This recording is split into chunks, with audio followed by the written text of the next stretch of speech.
Alright, so today I have some more Ball Python eggs that are hatching. I actually looked at my incubator and saw a few little heads just starting to peek out of these eggs. And what I want to do today is I'm going to take those eggs out of the incubator and cut them open with the scissors and kind of get a sneak peek as far as the results of this pairing. And the parents on this one, I actually crossed, the male was a Coral Glow 100% het pied, so it has one copy of the recessive pied gene, which you can't see unless you actually have another copy of the pied, then you'll see a visual pied. And when I bred this, I actually bred it to a lemon blast that wasn't het for pied as far as I know. So it's kind of interesting on this one, if that lemon blast is het for pied, 1 in 4 would actually be a visual pied. So this could kind of prove out, if I actually get a visual pied, it'll definitely prove out that lemon blast, because I've never actually taken anything that was het for pied and bred it to that one. And sometimes you never know, sometimes you can get these hets kind of floating around in your collection. And the other interesting thing with that Coral Glow is it's actually a male maker. So all the Coral Glow offspring from this combination that have the Coral Glow gene in it, they'll all be males because it's a male maker. It's kind of one of the few genes that has it's like a sex-linked gene where you get all the males associated with one gene, which is kind of weird in Ball Python. The only genes that are like that are the Coral Glow and the banana. As a matter of fact, I actually just hatched out some bananas, and I'm really excited to compare the hatchlings between the banana hatchlings and the Coral Glow hatchlings. So it'll be pretty interesting when these shed out, you know, and it'll probably about a week or so when they shed, and then compare them side by side, the Coral Glow and the banana, and see what difference there is between my certain lines of Coral Glows and bananas. Sometimes I can vary within the lines too. I don't know if you can actually, a lot of people think the Coral Glows and the bananas are pretty much the same thing. And the other interesting thing about this is I'm taking that Coral Glow het pied, the male, and I'm breeding it to a female lemon blast, which is a pastel pinstripe. And the interesting thing about the lemon blast that I'm breeding it to, this one that laid the eggs, the female, is actually one of the few ball pythons that I have in my collection. I think it's the only one that I'm pretty sure is a Volta locality. So if you're familiar with the Volta ball pythons, they get a little bit thicker bodied, and you can actually see in this one, it looks like it has kind of a bigger head on this one than you normally see on a regular ball python. And keep in mind, the Voltas, it's kind of a gray line. Sometimes you can get some ball pythons from the Volta locality that aren't really big like that, but in some cases you'll actually find bigger than normal ball pythons. And if you actually look at the kind of the Volta genetics, it's not really like your typical ball python genetics. It's more like you know, usually with ball pythons, like this bamboo around my neck, if you actually bred it to something else, you get half bamboos and half non-bamboos. And with the Voltas, if you breed it to something else, all the offspring would be half Volta, so they would be 50% larger than, well, it wouldn't be 50% larger than a regular ball python, but it would be 50% influence from the Volta to have a potentially larger size than your regular ball python. It kind of gets diluted the more you breed it out. It's kind of different than all the other ball python genes, and I'm pretty sure that this one's a Volta. So what I'm gonna do first is I want to show you the male and the female that these came from, and then we're going to pull the eggs out and do some egg cutting. Alright, so the Coral Glow's name is Mango, and I keep Mango, Coral Glow het pied male from 2015. He is a 6-year-old male. I actually bought this one as a hatchling, which is pretty wild. And take a look at this guy. Kind of the funny thing about this is when I bought this guy, I bought him online as a hatchling, and he was like, had all these purples and lavenders. One of the most stunning hatchlings that I've ever seen, and he completely transformed into this. It's kind of like a two-tone, kind of a two-tone orange color with all these spots. And when they're young, they don't have all these black spots on them too. And this guy just finally came back on food. He pretty much went off of food during the breeding season, got pretty skinny. I'm actually breeding this guy with, as a matter of fact, I'm breeding this with another het pied, and I got 4 eggs from another clutch. I could potentially get a Coral Glow pied this year, which would be pretty awesome on that one. And then the female is down here. Female laid a big clutch of eggs. This female, it's kind of an older female. She is from, let me lower my light down here a little bit. She's from 2010. She's an 11-year-old female, which she is pretty big anyways for an 11-year-old female. Got some technical difficulties with all my camera junk here. But take a look at how big she is. She's really big and heavy and really thick-bodied compared to all my other ball pythons that have just laid eggs and that are really skinny. She's got some pretty good size to her, and she has kind of an interesting shaped head too, a little bit bigger head than you'd see on some of your other ball pythons. I'm pretty sure this one's a Volta. So this is actually a pastel and a pinstripe together in the same snake. And one other thing I wanted to show you is I actually wanted to show you one of these bananas that I actually hatched out. So take a look at this. I actually hatched out, this is from a completely different clutch. These are the first bananas that I've hatched, and this one actually sheds. So take a look at this. This is a banana just hatched out and shed, and to me it looks completely different than my Coral Glow hatchlings. I think my Coral Glows have a little bit more purple and completely different colors than this one. This is a really beautiful snake, but I think they're completely different, the bananas and the Coral Glows, as far as the two lines that I've had. I've actually seen some bananas at some of the shows that don't even look as good as this, so it'll be interesting to see. That's a really nice, this is actually Banana Het Clown on that one, which is pretty awesome. So another thing I wanted to show you, that's if you hear some peeping in the background, I'll actually throw this just so you know what it is. I actually hatched out some little baby ducklings. Take a look at these these are Cayuga ducks. Little baby ducklings. They look like little penguins. These guys are so messy. I just cleaned this, gave them some fresh water. Look at them. They are so messy. They just get in that water and just splash it all around. I just changed out the substrate this morning. Changed the water a few times a day, and they're just like splashing all around. And essentially I start them out down here in the reptile room because it's nice and warm and controlled. And then I move them over to the garage for a little bit, and then I finally move them outside into the barnyard. So if you hear some peeping in the background, you know what it's from. It's from these little guys. I've been trying to calm them down and make them super friendly by kind of playing with them. Really super cute little ducks.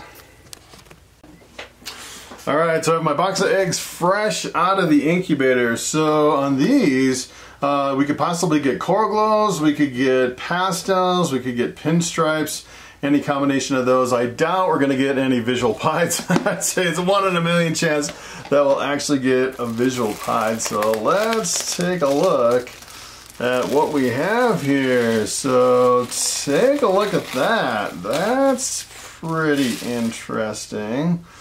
So it looks like we do have Coral Glow kind of popping out of the box right there. And just looking at the Coral Glow, it looks almost exactly like the banana that I just showed you, which is pretty wild. So maybe they are really similar. Of course, this one hasn't shed yet. I think after the shed on these Coral Glows is probably the best time. And then eventually, you know, they'll turn into that kind of two-tone orange, and they'll both be pretty much exactly the same, I would think, at that point. So take a look at this one. This is the one that's completely out of the egg, just one little tail right in the egg. Take a look at how beautiful that one is.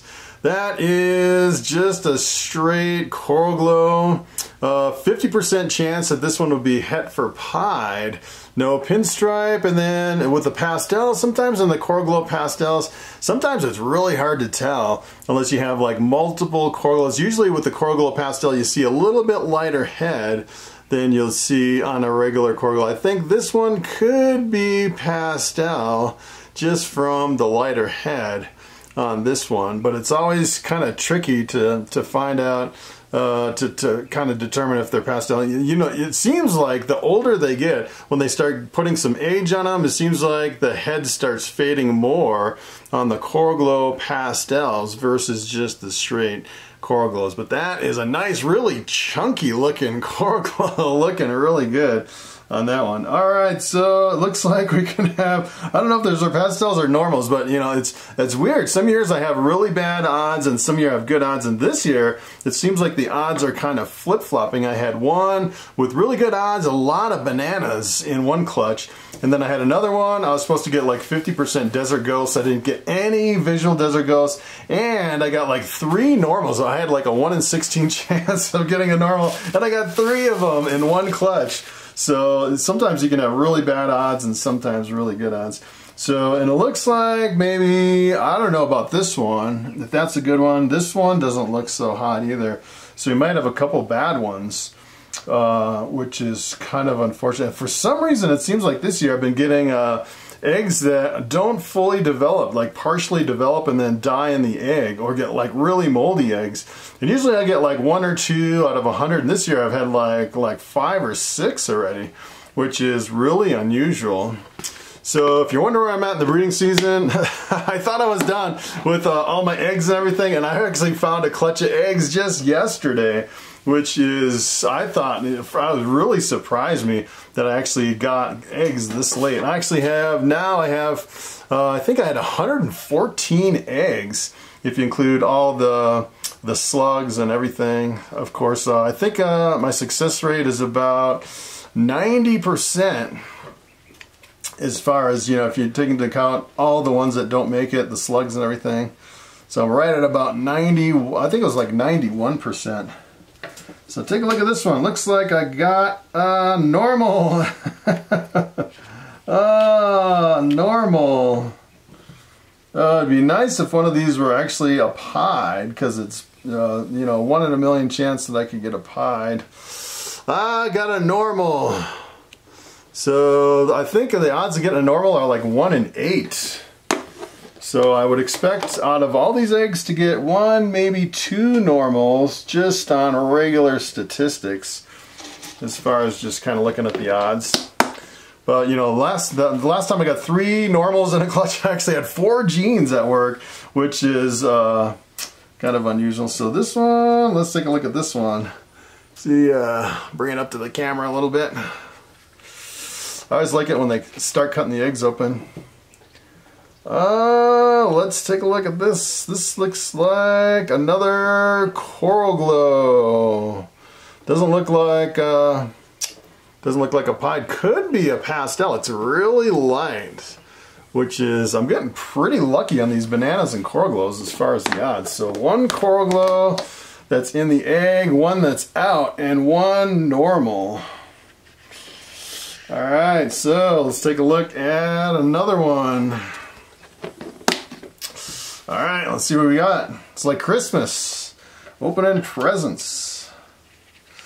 I think I need bigger scissors. I know some people use razor blades, some people use really tiny scissors, some people use machetes, really big knives. It doesn't really matter what you use, I guess.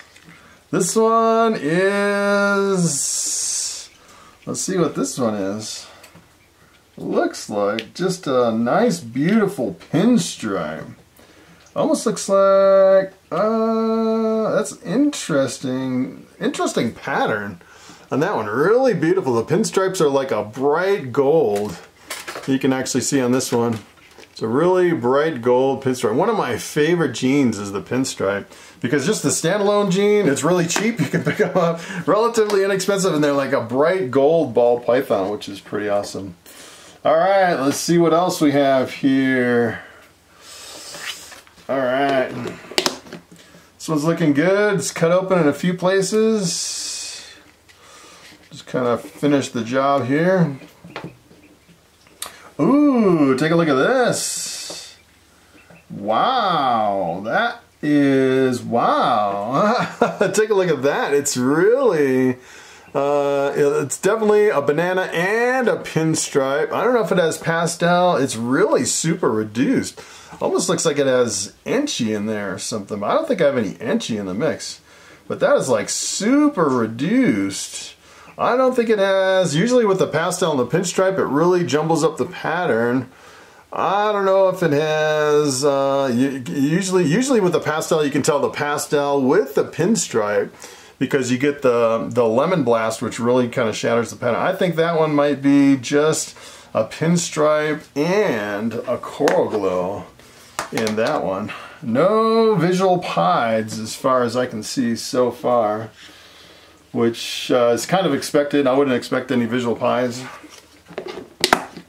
All right, here's another one that's partially cut open.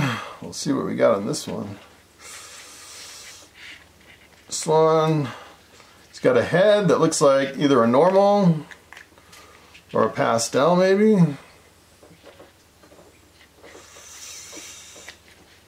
Ooh, ooh, ooh, ooh, looks like a beautiful pastel.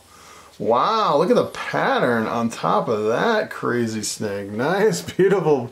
Almost looks like, I've actually seen some other jeans, like kind of the Blitz, kind of looks, well, of course usually with the Blitz it's not on top like that. Really interesting, like a Blitz kind of a pattern right on top of the snake, which is pretty wild. Alright, that one's just a straight pastel. So we have a pastel, a pinstripe, a banana pinstripe, a normal, we have a coral glow pinstripe. Let's see, we have some other eggs that aren't open at all. So let's take a look at some of these. Complete surprise. Not even cut at all from the snake. Sometimes they'll actually start. Usually once I see some heads sticking out, I'll go through and cut them all. Ooh, this one's goopy. Alright, let's see what this one is. Wow, this one's wild. That's kind of a wild looking snake. Really super slimy.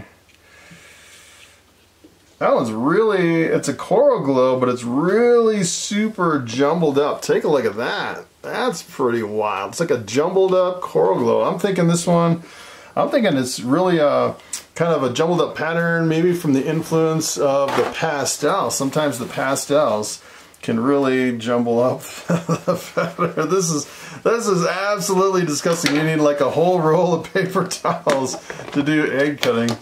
It's like, ugh. That's really super slimy and goopy.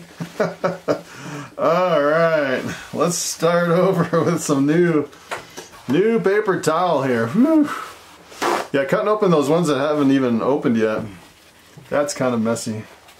But that was pretty cool. I think that one for sure was a pastel coral glow on that one.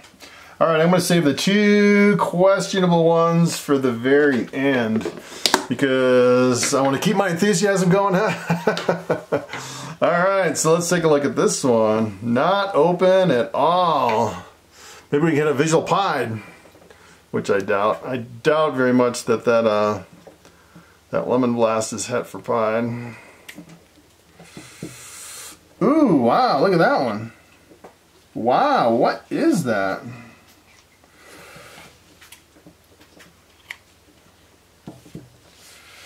Wow.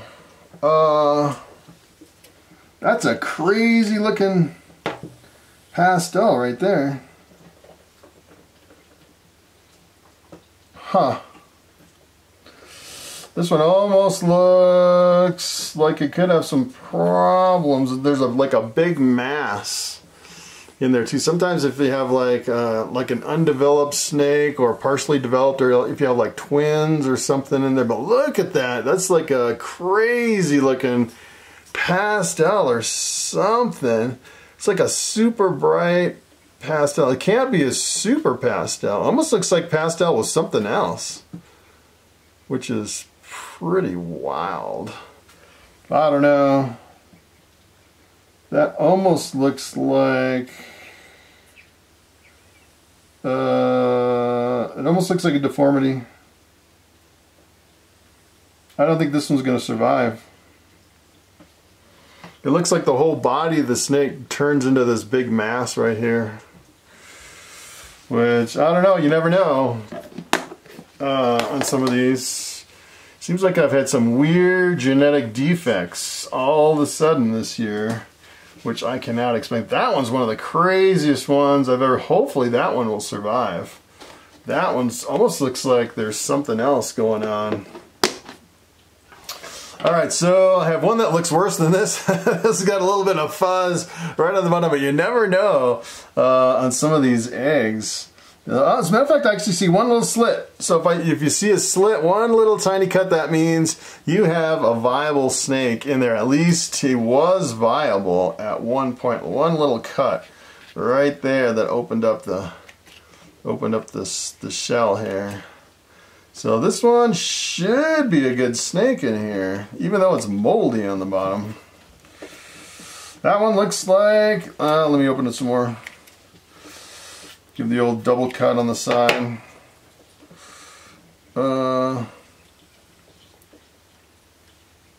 This actually looks like a, this actually looks, I don't know, it looks like, oh, this one's kind of stinky. I don't know about this one. That one just looks like a pinstripe. Looks like a nice pinstripe. I don't know why this one's so stinky. Whew. But the egg tooth, I'm convinced that that's a good snake in there because we had a little bit of an egg tooth cut in the shell. So this one I almost need gloves. We'll save the worst for last. Alright, so 1, 2, 3, 4, 5, 6, 7, 8. This is the 10th egg on this clutch. Ugh, I don't have hope for this one.